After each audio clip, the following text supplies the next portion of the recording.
नमस्कार दोस्तों, स्वागत है आपका एमसीक्यू आईक्यू में। मैं कस्टमर रिलेशनशिप मैनेजमेंट पढ़ा रहा हूँ आपको सीआरएम। सीबीटी सेकंड में आएगा और 17 दिसंबर को सीबीटी 2 का एग्जाम है, DFC exam operation and BD का। तो ये पार्ट थर्ड है। इससे पहले वाला लेक्चर नहीं देखे तो जरूर देखिए, प्लेलिस्ट में जाके आप देख सकते हैं। उसकी लिंक आपको मैं वीडियो के एंड में भी दे दूंगा। प्लेलिस्ट में जाके आप सीबीटी सेकंड के जो भी मैंने एमसीक्यू क्वेश्चन कराए वो जरूर देखिए। करंट अफेयर देखिए जो मैं पहले ले चुका हूँ आपको 1 साल 1.5 साल के। इसके बाद और भी करंट अफेयर के वीडियो आएंगे 1-2 दिन में। अगर लेक्चर पसंद आया तो प्लीज लाइक करें, शेयर करें अपने दोस्तों के साथ और सब्सक्राइब करके जाएं चैनल को हमारे। शेयर में कमेंट करके बताएं वीडियो कैसा लगा। तो चलिए शुरू करते हैं। इससे पहले वाले लेक्चर में मैंने आपको जो CLV था, कस्टमर लाइफ टाइम वैल्यू, जिसको हम लाइफ टाइम वैल्यू और कस्टमर और लाइफ टाइम कस्टमर वैल्यू भी बोलते हैं, इसके बारे में बताना भूल गया था मैं, तो मैं बता देता हूँ आपको इसके बारे में। देखिए, कस्टमर लाइफ टाइम वैल्यू मतलब क्या होता है। इसको हम सिंपल लैंग्वेज में बोले तो फ्यूचर एक्सपेक्ट, या हमारे जो फ्यूचर कस्टमर है उनके लिए ये टर्म यूज होता है। जैसे आप देखो, इसका सही एग्जाम्पल है जो लोन वाली कंपनी होती है और LIC, आपको पता है लाइफ इंश्योरेंस पॉलिसी होती है हमारी LIC। देखिए, LIC और लोन दोनों अलग चीज है। मैं आपको एग्जांपल बताता हूँ लोन का। तो लोन का क्या होता है, आप बैंक में जाते हैं, सबसे पहले वो आपकी सैलरी पूछते हैं, आपको कितना साल हो गए जॉब करते हुए, आपकी सैलरी कितनी है। तो मान लो आपकी 1 लाख सैलरी है तो आपको लोन दे देंगे 20 लाख रुपए, ठीक है। अगर आपकी सैलरी 20,000 है, सिर्फ 20,000 है, तो आपको लोन कितना देंगे, वो सिर्फ 5 लाख रुपए। तो ये डिपेंड करता है कि आपकी सैलरी कितनी है। तो जो कस्टमर लाइफ टाइम वैल्यू होती है ना, वो फ्यूचर कस्टमर को देखते हैं कि कौन सा कस्टमर उनके लिए कितना वैल्यूएबल है। समझ रहे हो। अब देखो, लोन वाले हो चाहे LIC वाले हो, LIC वाले पॉलिसी बेचते हैं, तो पॉलिसी अगर 1 लाख जिसकी पेमेंट होगी तो उसको अच्छी पॉलिसी बताएंगे ना, वो 20,000 वाले को कम बताएंगे। तो सीधा सारा बात ये है कि जो कस्टमर लाइफ टाइम वैल्यू है ना, वो देखते हैं कि कौन सा कस्टमर हमारे लिए ज्यादा महत्वपूर्ण है और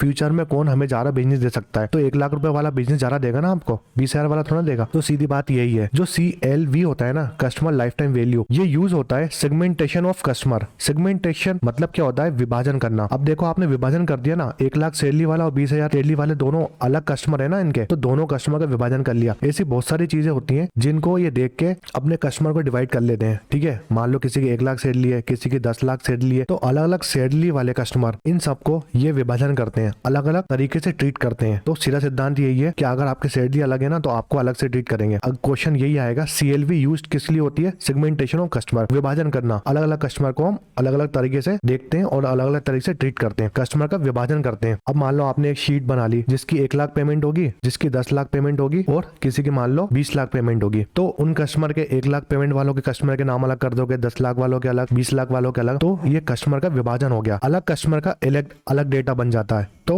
एग्जाम में यही क्वेश्चन आएगा, CLV यूज होता है life time value, segmentation of customer या फ्यूचर कस्टमर के लिए। तो फॉर्मूला आता है CLV का, कस्टमर लाइफ टाइम वैल्यू का, रिटेंशन रेट ऊपर आता है और नीचे आता है 1 plus discount rate minus retention rate. फिर CLV यूज करा था 1990 में। कौन सी कंपनी ने सबसे पहले CLV मॉडल का यूज करा था, ये बहुत इंपॉर्टेंट क्वेश्चन है। तो एज कंसल्टिंग एजेंसी और ब्रांड साइंस, इन दोनों ने जो CLV मॉडल है उसका यूज करा था पहली बार। इन 2 कंपनी ने यूज करा था। फिर एक आता है CP, जो कस्टमर प्रॉफिटेबिलिटी होती है ना, उसको कैसे निकालते हैं। तो रेवेन्यू को माइनस कर देते हैं cost associated with CRM, customer relationship से। तो याद रखो, इंपॉर्टेंट क्वेश्चन है। अभी स्टार्ट करते हैं हम। 1990s में क्या हुआ था, 1990s में आया था sales force automation. Sales force automation आया था, जो डेटाबेस मार्केटिंग था ना, उसका ट्रांसफॉर्म कर दिया था सेल्स फोर्स ऑटोमेशन में। 90s के दशक में शुरुआत हुई थी database marketing, sales force automation में बदल गया था। जो डेटाबेस मार्केटिंग था वो सेल्स फोर्स ऑटोमेशन में बदल गया था। It's enable to company to track lead, contact, opportunity, quite और many other sales related to business functioning efficiently. इसने कंपनियों को लीड, संपर्क, अवसर, उदाहरण और कई अन्य बिक्री संबंधित व्यवसायिक कार्य प्रणाली को कुशल पूर्वक ट्रैक करने में सक्षम था। इसका मतलब है company application use to connect automated to person. देखिए, सेल्स फोर्स ऑटोमेशन क्या होता है, एप्लीकेशन यूज होती है ये वाली ऑटोमेटेड कनेक्ट करना पर्सन से। इसमें 2 चीज होती है, एक प्रोडक्ट ऑफ कंपनी, मान लो एक पार्ले कंपनी है, उसमें बहुत सारे प्रोडक्ट आते हैं, बिस्किट भी आते हैं उसकी चॉकलेट भी आती है और उसके जूस भी आते हैं। तो एक कंपनी पार्ले है जिसके प्रोडक्ट आते हैं बहुत सारे। अब वो क्या करेगी, अपने प्रोडक्ट को बेचना है उसको, तो उसके पास कंपनी डेटाबेस होता है। उसको पता है कि मेरे पास कस्टमर का डेटाबेस है, फोन नंबर, ईमेल एड्रेस वगैरह सब है। तो इसमें क्या होता है कि जो आपके ऑटोमेटेड मैसेज वगैरह जाते हैं ना, उस कंपनी को पता है कि मेरे कॉन्टेक्ट, मेरी सेल्स कहाँ पर बिकनी है या कौन से कस्टमर मेरी सेल लेंगे। तो सेल्स फॉर ऑटोमेशन से क्या हुआ था, कॉन्टेक्ट मैनेजमेंट सिस्टम और जो लीड ट्रैकिंग सिस्टम था ना, उन दोनों को मिला के सेल्स फॉर ऑटोमेशन बोलते हैं। कॉन्टेक्ट मैनेजमेंट सिस्टम में क्या होता है, जितने भी हमारे डेटाबेस है, कस्टमर का कॉन्टेक्ट वगैरह, और लीड ट्रैकिंग में क्या होता है, लीड ट्रैकिंग मतलब लीड मतलब मैंने आपको बताया था जो कस्टमर मेरे प्रोडक्ट के लिए इंटरेस्ट दिखाएंगे उसको लीड बोलते हैं। तो इससे क्या होगा, सेल्फ मोड ऑटोमेशन से, जैसे मैंने आपको बताया कि बहुत सारे एसएमएस वगैरह भेजते हैं आजकल लोग। मान लो आपके पास कोई एसएमएस आया फ्लिपकार्ट वगैरह से, ये कपड़ा या ये जूता 500 का मिल रहा है, और आपने उसमें क्लिक करके अपने इंटरेस्ट जागरूक किया, तो वो ये ऑटोमेटिक तरीके से आजकल जो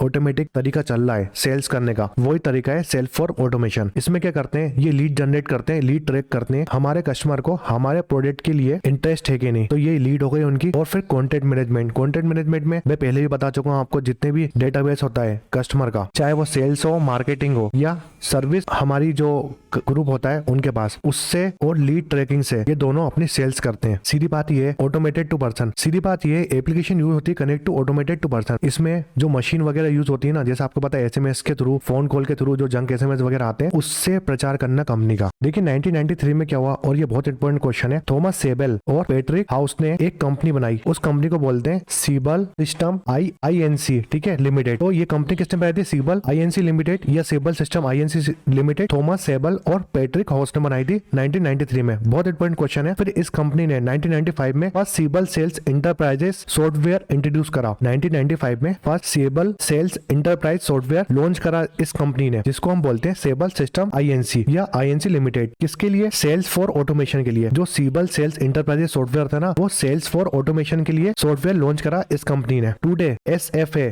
sales for automation is a part of CRM besides marketing and customer service. आज जो SFA मार्केटिंग और ग्राहक सेवा के अलावा CRM का भी हिस्सा है। जो हमारा सेल्स फॉर ऑटोमेशन है ना, वो मार्केटिंग और कस्टमर सर्विस के अलावा ये CRM का भी पार्ट है।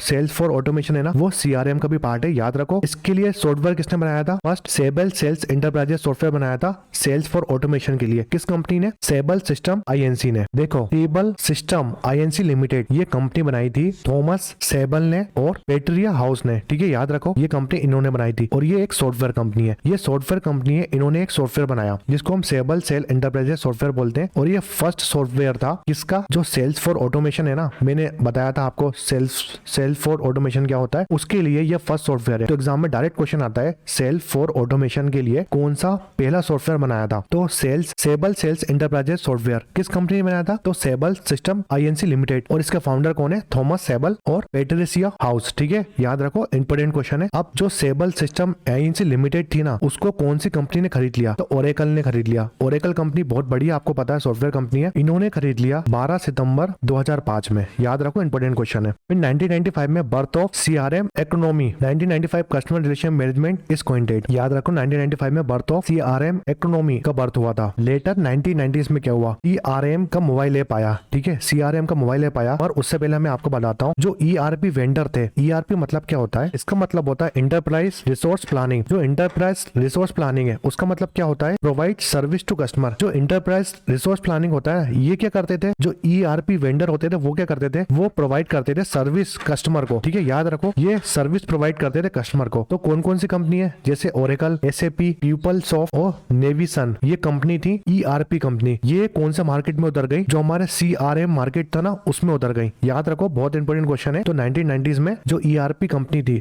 वो सब कौन से मार्केट में उतर गई, CRM वाले मार्केट में। फिर 1997 में सेबल मेड टू एक्विजिशन, एक्विजिशन मतलब क्या होता है, अधिग्रहण, अधिग्रहण करना। तो सेबल ने दो कंपनी अधिग्रहण करी, इंटरएक्टिव वर्कशॉप लिमिटेड और नोमैडिक सिस्टम लिमिटेड। इसके वजह से फास्ट एंड ग्रोइंग कंपनी बन गई USA की कौन सी, सेबल। अब मैं बात करता हूँ 1999 में, बहुत इंपॉर्टेंट क्वेश्चन है ये, डायरेक्ट डेट याद रख लो, 1999 में जो सेबल कंपनी थी ना उसने अपना एक मोबाइल ऐप लॉन्च करा CRM के लिए, जिसको हम बोलते हैं सेबल सेल्स हैंडहेल्ड। बहुत ही ज्यादा इंपॉर्टेंट क्वेश्चन है ये कि फर्स्ट मोबाइल CRM ऐप कौन सा था, तो आप लगाएंगे सेबल सेल्स हैंडहेल्ड। इसको बनाया था सेबल सिस्टम लिमिटेड ने, कब, 1999 में, याद रखो, बहुत इंपॉर्टेंट क्वेश्चन है। फिर उसके बाद जो ERP कंपनी थी ना, मैंने आपको बताया इंटरप्राइज रिसोर्स प्लानिंग कंपनी, जो हमारे CRM मार्केट में उतरी थी, उन्होंने भी अपना एक मोबाइल ऐप लॉन्च कर दिया CRM एप्लीकेशन नाम का, ठीक है, जैसे ओरेकल, SAP और PeopleSoft ने अपना मोबाइल वर्जन लॉन्च कर दिया CRM एप्लीकेशन नाम का। एग्जाम में क्वेश्चन ये आ सकता है, जो ओरेकल, SAP और PeopleSoft कंपनी थी ना जिन्होंने अपना मोबाइल वर्जन लॉन्च किया था, उसका नाम क्या था, एम्बेडेड CRM मॉड्यूल इन्होंने लॉन्च कर दिया था ये एप्लीकेशन नाम से, जो ये पहले सर्विस प्रोवाइड करते थे कस्टमर को, और इस ऐप में इन्हें सर्विस के साथ डेटा भी प्रोवाइड करने लगे कस्टमर को, याद रखो, इंपॉर्टेंट क्वेश्चन है।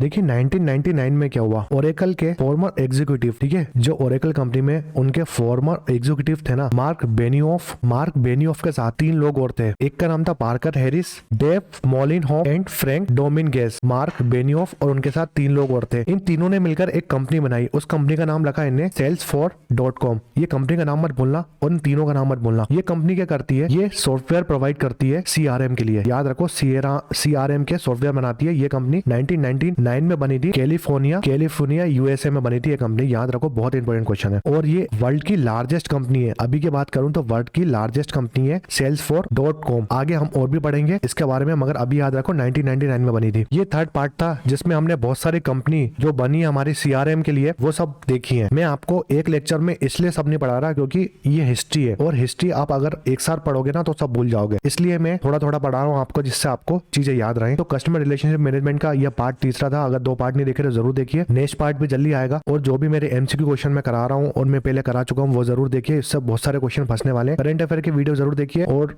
बाकी लेक्चर भी आने वाले हैं करंट अफेयर के। Thanks for watching MCQ IQ। Lecture पसंद आए तो कमेंट सेक्शन में कमेंट करके जरूर बताएं। आपका एक कमेंट मेरे लिए बहुत मोटिवेशन का काम करता है, क्योंकि अगर आप कमेंट करते हैं तो मुझे लगता है कि आपको कुछ समझने आ रहा है, कम से कम मेरी बात, और मैं आप तक कनेक्ट हो पा रहा हूँ। इसलिए मैं कहता हूँ आप कमेंट करें, सब्सक्राइब करें चैनल को, अपने दोस्तों के साथ भी भेजें। Thanks for watching MCQ IQ।